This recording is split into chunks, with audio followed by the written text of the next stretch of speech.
sleeping princess was targeted by two ill-intentioned rebels. Though his companion warned him not to act recklessly, he couldn't resist approaching her. Suddenly, the princess woke up and smashed his nose in one swift motion. When the rebel tried to force her back onto the bed, she endured the pain and broke her own finger to free herself from the chains. But the rebel didn't take it seriously at all and immediately moved to recapture her, only to have his jaw pierced by the flung chain. This enraged the rebel completely, and when he tried the same trick again, the chain was easily caught by the rebel, who then hurled her away. After getting up, she secretly removed a hairpin and, catching the rebel off guard, stabbed it into his eye. Then she slammed the pin hard and used the momentum of her turn to drive it deep into the rebel's skull.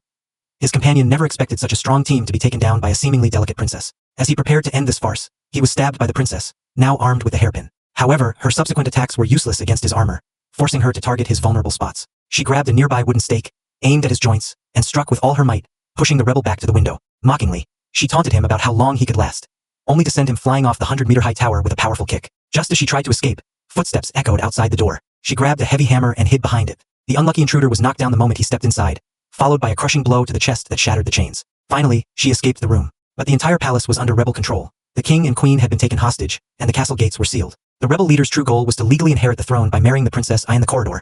The princess encountered a minotaur, but her signature moves had no effect. The minotaur fought seriously, unsheathing a long sword and slashing at her. Her counterattacks didn't even scratch the beast, and she was flung back instead. It seemed hopeless this time, but she noticed that despite the minotaur's brute strength, its movements were clumsy. Using its own momentum against it, she managed to knock the sword from its grasp. However, the minotaur's horns turned out to be weapons too. Just as it prepared to teach her a lesson, she leaped onto its back and twisted its mask askew. Instantly blinded, the minotaur thrashed around wildly, nearly knocking itself out. Its horned helmet was seized by the princess, and it ended up impaled by its own horns. The seemingly fragile princess had taken down 3 strong men in a row, not by luck, but because she had a Chinese master who trained her in martial arts from childhood. Her combat skills clearly bore traces of our fighting techniques. Meanwhile, the body of the rebel who had fallen from the tower was discovered. Seeing the wounds that proved his death was no accident, the rebel leader immediately ordered his men to check on the princess locked in the high tower. To evade the marauding rebels, she was now clinging to the outer ledge of the tower, barely holding on. Yet the fat man on the windowsill showed no intention of leaving.